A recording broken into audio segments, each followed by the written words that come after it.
आप देख रहे हैं एसपीएन 9 न्यूज। स्वागत है आपका हमारे इस खास प्रोग्राम में। प्रोग्राम की शुरुआत हम कमलनाथ और ज्योतिरादित्य सिंधिया से कर रहे हैं। जी हां, कमलनाथ और ज्योतिरादित्य सिंधिया की होली लगभग एक सी रही और आपको बहुत बड़ी खबर यहां पर बता रहा हूं कि होली मिलन का कार्यक्रम देखने को मिला। और सबसे बड़ी बात देखिए यहां पर जो मैं आपको बता रहा हूं कि होली में सिंधिया और कमलनाथ साथ साथ नजर आए। वो कैसे नजर आए ये आपको मैं बताऊंगा, अपने दर्शकों को बताऊंगा कि किस तरह से कमलनाथ और ज्योतिरादित्य सिंधिया की जो होली है वो एक सी रही। यानी कि सिंधिया और कमलनाथ के बीच अभी दूरियां उतनी नहीं बढ़ी हैं जितना दिखाने की कोशिश की गई है। और सबसे बड़ी बात यह है कि सिंधिया और कमलनाथ की अगर हम बात करें तो कमलनाथ ने जो ट्वीट किया था होली को लेकर, बकायदा वैसा ही ट्वीट ज्योतिरादित्य सिंधिया ने भी किया। यानी कि होली में दोनों के विचार, दोनों के दिल साथ मिलते हुए नजर आ रहे थे। आपको बता दूं कि मेरे टीवी स्क्रीन पर इस वक्त आपको ट्वीट दिखाई दे रहा होगा। कमलनाथ का ये ट्वीट है। कमलनाथ ने मध्य प्रदेश में जिस तरह से बीमारी कोरोना की फैल रही है उसको देखते हुए ट्वीट किया और किस तरह से उन्होंने होली को सही ढंग से खेलने के लिए मध्य प्रदेश के लोगों से अपील की। तो वहीं ज्योतिरादित्य सिंधिया के विचार भी बिल्कुल कमलनाथ की तरह मिलते हुए नजर आए। तो ज्योतिरादित्य सिंधिया और कमलनाथ का यह ट्वीट बताता है कि दोनों के विचार और दोनों के शब्द लगभग एक जैसे हैं। क्योंकि अगर बात की जाए तो जिस तरह से ज्योतिरादित्य सिंधिया और कमलनाथ की अगर हम बात करें तो दोनों के विचार कहीं ना कहीं मिलते हुए नजर आ रहे हैं। और इतना ही नहीं, आपको बता दूं कि जिस तरह की स्थितियां बनती हुई नजर आ रही हैं, जिस तरह से माहौल बनता हुआ नजर आ रहा है, कहीं ऐसा ना हो कि ज्योतिरादित्य सिंधिया दोबारा से कांग्रेस की तरफ चले जाएं।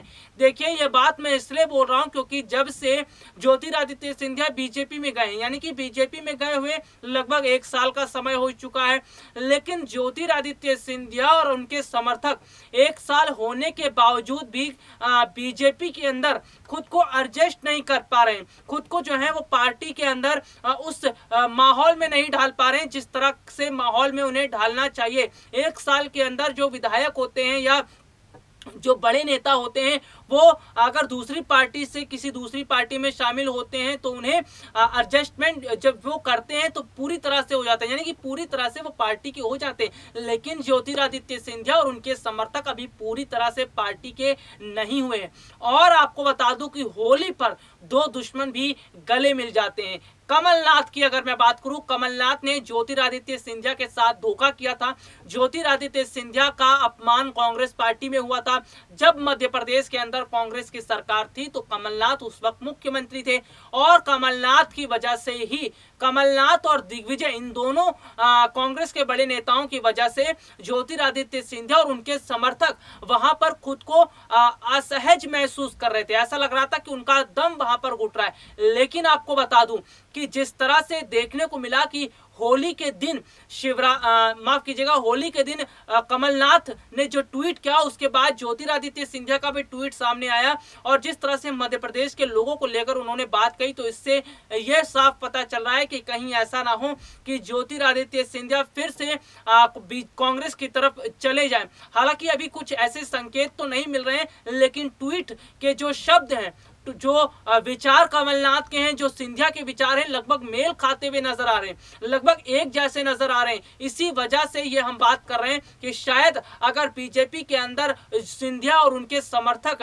अगर आने वाले समय में पूरी तरह से खुद को वहां पर एडजस्ट नहीं कर पाते हैं तो संभावनाएं इस तरह की बन रही हैं कि हो सकता है वो कांग्रेस का दामन थाम ले, हो सकता है कांग्रेस पार्टी में शामिल हो जाएं। वैसे कि आपको मैं बता दूं कि जो स्थितियां फिलहाल बनती हुई नजर आ रही हैं, जिस तरह का माहौल बन रहा है, आपको यहां पर यह देखना होगा कि मध्य प्रदेश की राजनीति क्या एक बार फिर से अलग होती हुई नजर आएगी। क्या मध्य प्रदेश की राजनीति की अगर हम बात करें तो मध्य प्रदेश की राजनीति में एक बार फिर से नया उछाल देखने को मिलेगा, क्योंकि जिस तरह से ट्वीट जो बकायदा किए गए और कहीं ना कहीं स्थितियां जो देखने को मिली वो बताती हैं कि वाकई में कुछ तो है जो मध्य प्रदेश में एक बार फिर सियासी भूचाल की तरफ बढ़ रहा है। चलिए, और मेरे पास जो खबर है उसको भी मैं आपको यहाँ पर बताता हूँ, अपने दर्शकों को बताऊंगा कि किस तरह से ज्योतिरादित्य सिंधिया और उनके समर्थकों को बकायदा कमलनाथ और दिग्विजय दोबारा से कांग्रेस में शामिल करने की कोशिश कर रहे हैं।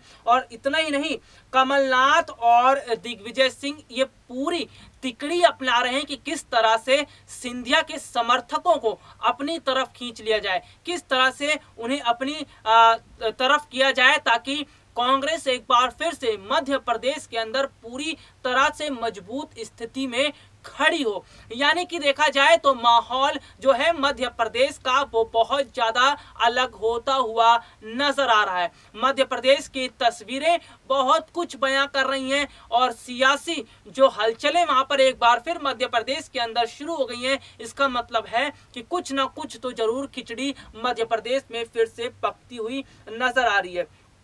तो जैसा कि आपको बता दूं कि यहाँ पर बहुत बड़ी बात है। और ट्वीट की अगर हम बात करें, देखिए उन्होंने समस्त जो देशवासी हैं उनको होली की शुभकामनाएं दी थी। इसके साथ ही साथ ये कहा था कि जो होली का त्योहार है उसको बहुत बेहतर ढंग से मनाए, यानी कि सोशल डिस्टेंसिंग के साथ मनाए। और कुछ ऐसे ही विचार सिंधिया के भी मिलते जुलते नजर आ रहे थे। आपको बता दूं कि ज्योतिरादित्य सिंधिया भले ही अपने समर्थकों के साथ बीजेपी में चले गए, लेकिन शिवराज सिंह चौहान जो मध्य प्रदेश के मुख्यमंत्री हैं, उन्होंने सिंधिया और उनके समर्थकों को अभी भी दबा कर रखा है। यानी कि शिवराज सिंह चौहान सिंधिया और उनके समर्थकों को ये जताने की कोशिश कर रहे हैं कि वो प्रदेश के मुख्यमंत्री हैं, वो राज्य के मुख्यमंत्री हैं। और शिवराज सिंह राज्य के मुख्यमंत्री होने के नाते उनकी पावर ज्यादा है, उनके अपने समर्थकों की स्थिति मजबूत है, ना कि सिंधिया और उनके समर्थक की। कई बार खबरें भी सामने आई कि ज्योतिरादित्य सिंधिया और उनके समर्थकों की, शिवराज और उनके समर्थकों के बीच अनबन की खबरें सामने आई। यहां तक कि शिवराज सिंह चौहान के करीबी एक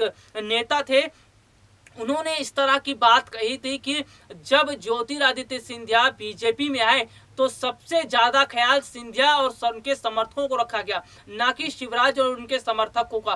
तो यहाँ पर उनका सीधा सीधा गुस्सा भड़कता हुआ नजर आ रहा था। इससे साफ पता चल रहा था कि किस तरह से शिवराज सिंह चौहान और उनके समर्थक सिंधिया समर्थकों से और सिंधिया से नाराज चल रहे हैं। हालांकि ये बात अलग है कि ये नाराजगी ज्यादा तौर पर बाहर दिखाने की कोशिश नहीं की जाती है, लेकिन अंदर खाने की अगर मैं बात करूं तो अंदर खाने जो स्थितियां बन रही हैं, जिस तरह का माहौल बन रहा है, उसे देखकर ऐसा लग रहा है कि वाकई में स्थितियां बहुत कुछ बयां कर रही हैं, वाकई में स्थितियां बदलती हुई नजर आ रही हैं। वैसे आपकी जानकारी के लिए मैं यहाँ पर यह भी बता देता हूं कि फिलहाल मध्य प्रदेश के अंदर शिवराज की अगर हम बात करें तो वो ये तो कोशिश कर ही रहे वहां पर जो उपचुनाव होने वाले हैं उसको जीतने के लिए, लेकिन सबसे ज्यादा इस वक्त जो चालाकी दिखा रहे हैं वो दिग्विजय और कमलनाथ है। दिग्विजय और कमलनाथ बार बार इस तरह की बयानबाजी कर देते हैं सिंधिया और उनके समर्थकों को लेकर, जिससे वहां पर चिंगारी उठने लगती है। जहां पर सिंधिया समर्थक जो है वो खुद एक असमंजस की स्थिति में पड़ जाते हैं, वो खुद सोच विचार करने लगते हैं। तो कहीं ना कहीं सिंधिया की अगर हम बात करें, सिंधिया और उनके समर्थकों को तोड़ने के लिए कमलनाथ और दिग्विजय सिंह जो रणनीति अपना रहे हैं, कहीं ऐसा ना हो इनकी रणनीति कामयाब हो जाए। और अगर बात करूं तुलसी सिलावट, आपको नाम याद भी होगा कि तुलसी सिलावट जो है वो फिलहाल सिंधिया और बीजेपी से नाराज चल रहे थे। ऐसे में खबरें सामने आई कि तुलसी सिलावट और मलया वो जो है कांग्रेस की सदस्यता ले सकते हैं। तो ऐसे में सिंधिया और उनके समर्थक, सिंधिया के समर्थक धीरे धीरे उनसे अलग हो रहे हैं। कहीं ऐसा ना हो कि आने वाले समय में स्थितियां और ज्यादा अलग हों और ये स्थितियां और ज्यादा खराब होती नजर आए, सिंधिया के जो मजबूत समर्थक हैं वो कांग्रेस में चले जाए। बहुत स्थितियां बन रही हैं, बहुत सारे जो माहौल है वो राजनीतिक बनता हुआ नजर आ रहा है। लेकिन यहाँ पर होली का जो त्योहार मनाया गया धूमधाम से देश में, और उस दौरान कमलनाथ और सिंधिया के जो विचार मिले, ये तो अपने आप में बहुत संकेत हैं। और इस संकेत का मतलब क्या है ये आने वाले समय में हम आपको बताएंगे। फिलहाल के लिए आज मुझे इजाजत दीजिए, नमस्कार।